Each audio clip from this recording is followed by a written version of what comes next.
سارے عالم بکھری ہوئی امت ایک قسم کے اعضاء کی طرح ہے. مسلمان اگر کسی ملک میں نماز پڑھنے والے کی نماز کے چھوڑنے سے متاثر نہیں ہو رہا ہے تو سمجھ لو کہ امت کی اجتماعیت ٹوٹ چکی ہے.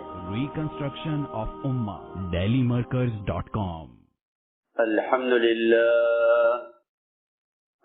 لله نحمده ونستعينه ونستغفره ونؤمن به ونتوكل عليه ونعوذ بالله من شرور أنفسنا ومن سيئات أعمالنا من يهده الله فلا مضل له ومن يضلله فلا هادي له ونشهد أن لا إله إلا الله وحده لا شريك له ونشهد أن سيدنا ونبينا ومولانا محمدا عبده ورسوله صلى الله تعالى عليه وعلى آله وصحبه وبارك وسلم تسليما كثيرا كثيرا.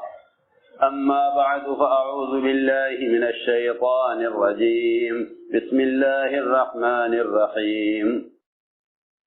لقد كان لكم في رسول الله أسوة حسنة.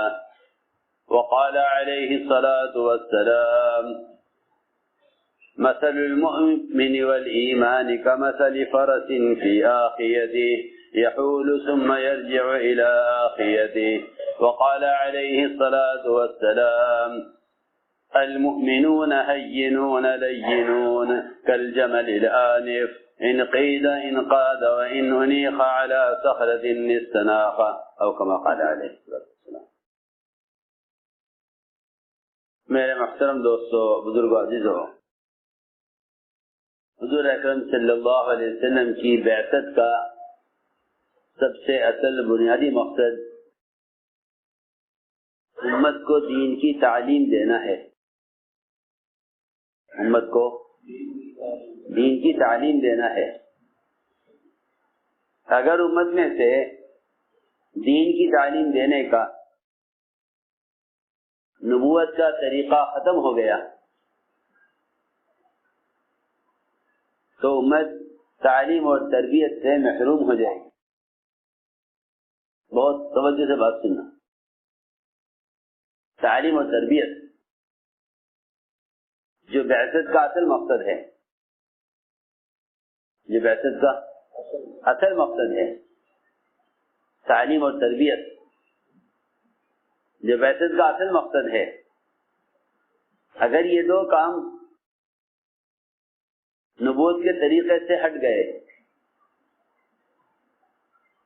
تو امت میں منکر کے کرنے پر اور جہالت پر امت کے اندر اصرار پیدا ہو جائے گا. امت میں میری بات بہت توجہ سننی پڑے گی جاگ کر. امت میں اصرار پیدا ہو جائے گا. اصرار کہتے ہیں غلط پر اڑنا، غلط پر اڑنا. کیا کسے کہتے ہیں؟ غلط پر اڑ جانا. جب تعلیم اور تربیت نبوت کے مزاج اور طریقے سے ہٹ جائے گی تو غلط کرنے والا غلطی پر اڑ جائے گا. کیونکہ میں نے عرض کیا کہ نبی کی بعثت کا اصل مقصد امت کو دین کی تعلیم دینا ہے. هو الذي بعث في الأميين رسولا منهم يتلو عليهم آياته ويزكيهم ويعلمهم الكتاب والحكمة. اس لیے ہر کام کرنے والے کو سب سے پہلے اس بات کو غور کرنا ہوگا اور سب سے پہلے یہ بات طے کرنی ہوگی کہ آیا اس کے اس دعوت کے محنت کے کرنے اور اس کام کے کرنے میں امت کو دین پر لانے کے لیے اس نے طریقہ اور مزاج اور اسلوب کیا اختیار کیا ہے. یہ نہیں کہ تم دعوت کا کام کرو اپنے مزاج سے، دعوت کا کام کرو اپنے مزاج سے. تاجر کا اپنا مزاج ہوتا ہے کہ مجھے اس گاہک سے کیسے نفع اٹھانا ہے. وکیل کا اپنا مزاج ہے کیونکہ مجھے پریشان آدمی کی پریشانی سے کیا فائدہ پہنچ سکتا ہے. حاکم کا اپنا مزاج ہے کہ مجھے پبلک کو کیسے دبا کر رکھنا ہے. جتنے بھی دنیا میں مختلف شعبے اور مختلف راستے ہیں اس میں ہر ایک آدمی کا اپنا اپنا مزاج ہوتا ہے. لیکن اس دعوت اللہ کے کام میں ہر ایک کو پابند ہونا پڑے گا محمد صلی اللہ علیہ وسلم کے مزاج اور آپ کے طریقے کا،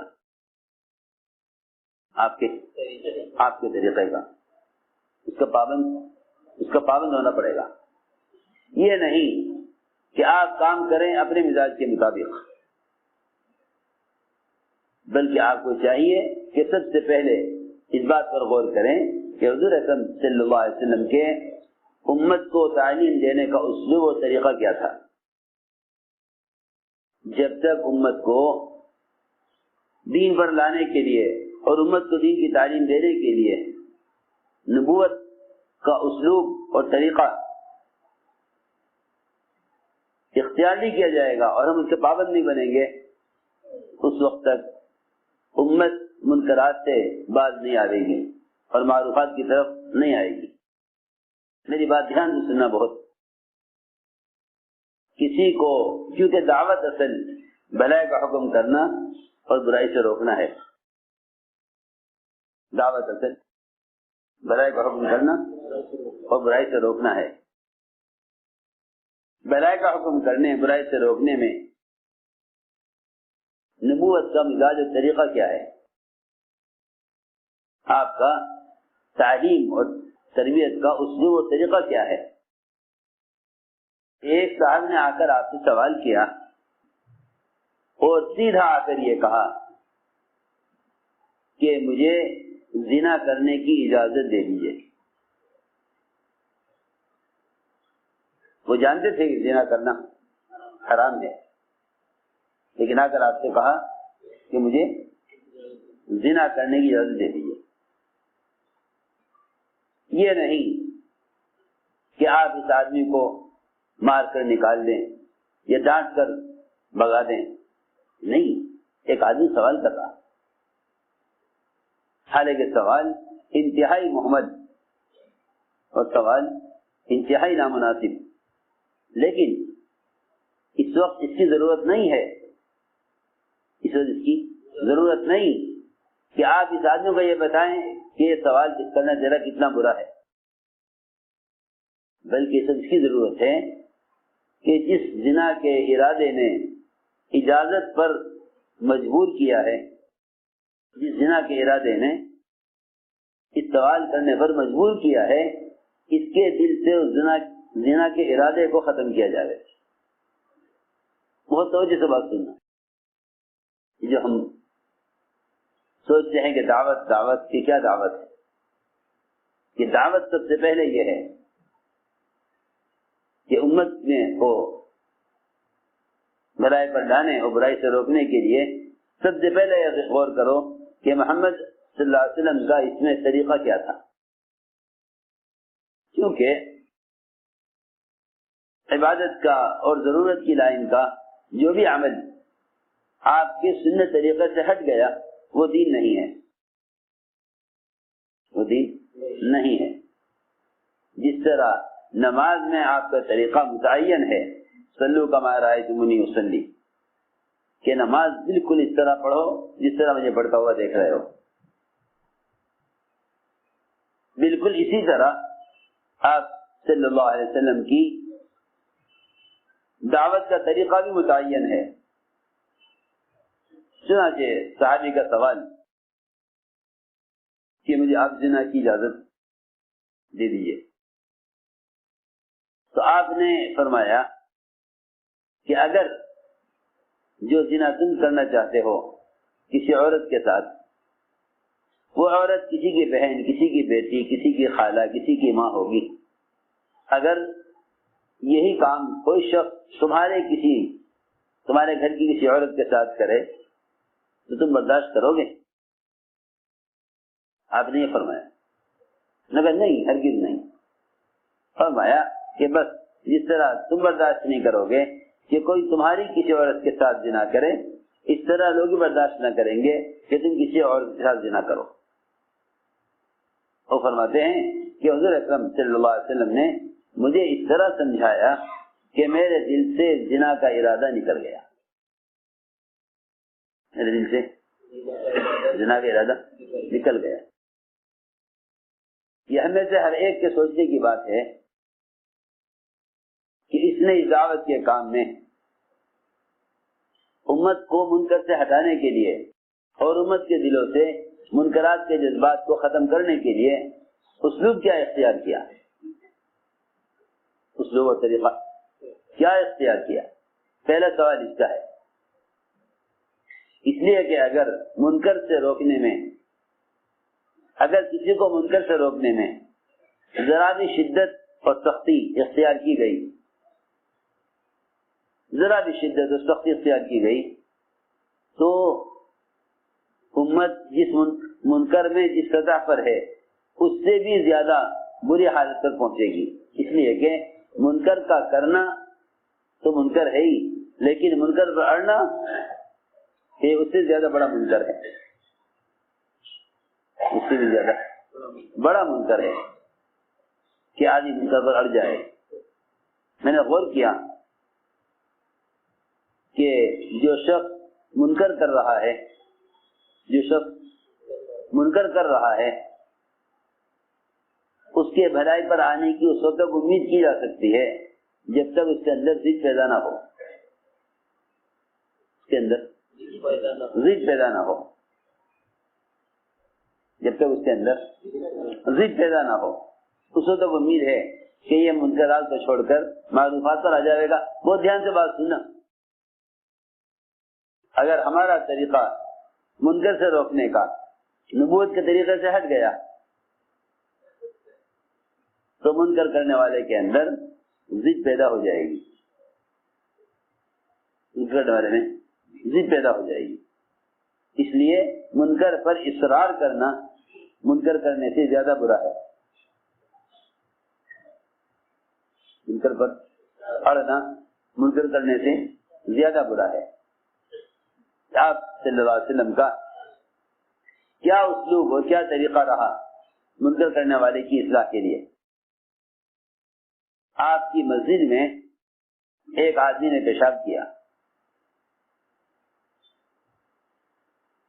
آپ کی مسجد میں پیشاب کیا، صحابہ دوڑے روکنے کے لیے، صحابہ دوڑے روکنے کے لیے، یہ منکر ہے، منکر سے روکو،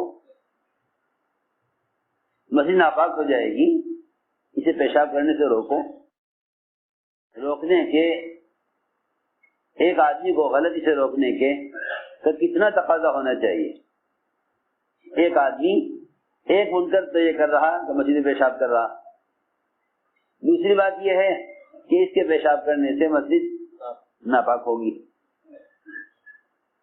مسجد ناپاک ہوگی۔ اس کو اس برائی سے روکنے کے لیے اور مسجد کو ناپاک ہونے سے بچانے کے لیے، مسجد ناپاک نہ ہو اس کے لیے کوشش اس بات کی صحابہ نے کہ اس کو پیشاب کرنے سے روکیں۔ جیسے ہی صحابہ اس کی طرف بڑھے اس کو روکنے کے لیے، آپ نے فرمایا چھوڑ دو، اس کو چھوڑ دو، پیشاب کرنے دو، اس کو پیشاب کرنے دو، اس لیے کہ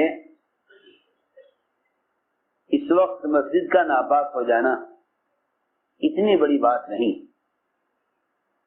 مسجد کا ناپاک ہو جانا اتنی بڑی بات نہیں جتنی بڑی بات ایک مسلمان کے، ایک انسان کے پیشاب میں تکلیف کا ہونا بڑی بات ہے۔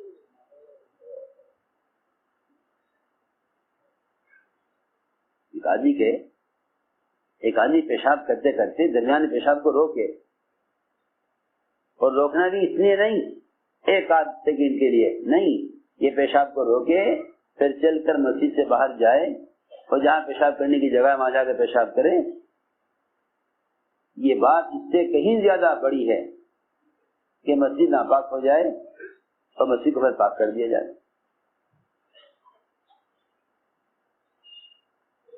ہاں میں کچھ ضروری بات کر رہا ہوں. ہماری سب کی طبیعتیں ایسی بن گئی ہیں کہ ہم سمجھتے ہیں کہ جتنی قوت اور سختی سے کام لیں گے اصول قائم ہو جائیں گے. ایک مسلمان کا مقام بیت اللہ سے اونچا ہے، چاہے مسلمان کیسا بھی ہو. ایک مسلمان کا مقام بیت اللہ سے اونچا ہے، مسلمان کیسا بھی ہو اس کا مقام بیت اللہ سے اونچا ہے.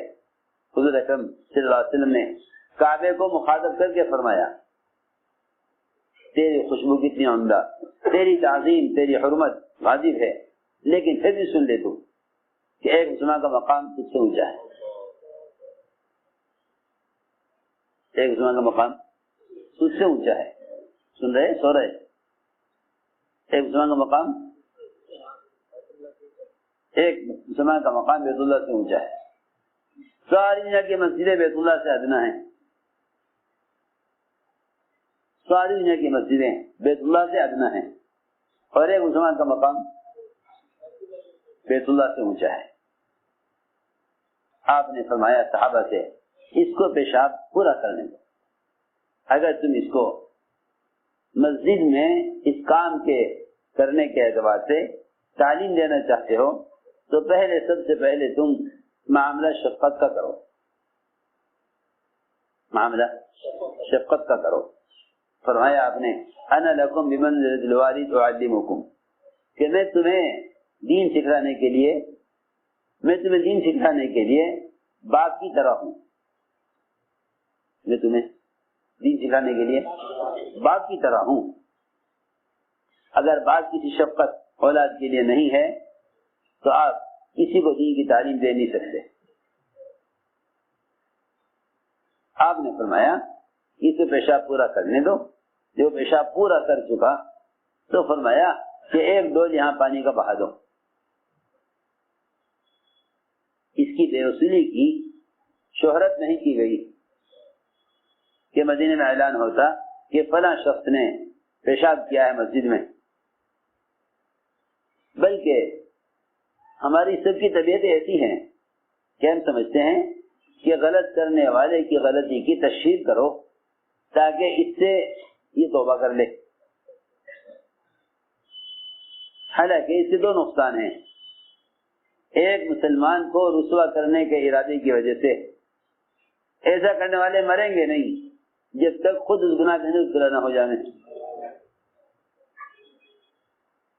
دوسری بات یہ ہے کہ غلط کرنے والا یہ سمجھ لے گا کہ یہ شخص میری اصلاح نہیں چاہتا، یہ شخص میری اصلاح نہیں چاہتا، بلکہ یہ شخص مجھے ضائع کرنا چاہتا ہے. اس لیے کہ مصلح تو اس کو کہتے ہیں جو منکر کرنے والے کی غلطی کو اس کے علاوہ کسی سے اس کا ذکر نہ کرے. وہ آدمی اصلاح کرنے والا ہوتا ہے جو غلط کرنے والے کی غلطی کو اس کی ذات تک ہی محدود رکھے اور کسی سے بھی ذکر نہ کرے. اس لیے کہ فرمایا، حضرت فرمایا کرتے تھے اگر تم برائی کو ختم کرنا چاہتے ہو تو اس کا تذکرہ چھوڑ دو. اس کا تذکرہ چھوڑ دو. اگر تمہارے درمیان منکر کو ختم کرنے کے لیے بھی منکر کا تذکرہ ہے تو تم منکر کو ختم کرنے والے نہیں ہو بلکہ منکر کو زندہ کرنے والے ہو. منکر کو زندہ کرنے والے ہو، تم منکر کو پھیلانے والے ہو. اس لیے کہ منکر کا ختم کرنے والا شخص وہ ہے جو کسی منکر کو دیکھ کر کسی آدمی کو منکر کرتے ہوئے دیکھ کر اس سے ایسے رخ پھیر لے جیسا کسی سونے والے کی صدر کھلی ہو تو جاگنے والا اس سے رخ پھیر لے گا یہ سوچ کر کے یہ تو بیچارہ سویا ہوا ہے، غفلت میں ہے، اسے اپنے سطر کے کھلنے کا علم نہیں ہے، مجھے چاہیے کہ میں اس کے سطر کو ایسے چھپا دوں، میں اس کے سطر کو ایسے چھپا دوں کہ اس کو معلوم نہ ہو سکے کہ میں نے اس کو دیکھا ہے۔ سنو غور سے بات، میں صرف یہ سمجھانا چاہتا تھا کہ حضور اکرم صلی اللہ علیہ وسلم نے منکر سے کسی کو روکنے کے لیے کیا اصول، کیا طریقہ اور کیا اس کا اسلوب بتلایا ہے۔ اگر تم کسی کو منکر کرتے ہوئے دیکھو تو وہ ایسا ہے جیسے کسی سونے والے کا سطر کھل جائے، تو آپ کو چاہیے کہ آپ اس کے سطر کو ایسے ڈھک دیں کہ اس کی آنکھ نہ کھلے۔ سنو غور سے، اس کی آنکھ نہ کھلے۔ کیوں؟ اس لیے کہ صرف سطر کا چھپا دینا مطلوب ہے۔ غور سے سنو، گناہ کرنے والا شخص ایسا ہے، گناہ کرنے والا شخص ایسا ہے جیسا کوئی سونے والے کا سطر کھل جانا۔ یہ بیچارہ غافل ہے، یہ غافل ہے۔ سب سے پہلا کام تو یہ ہے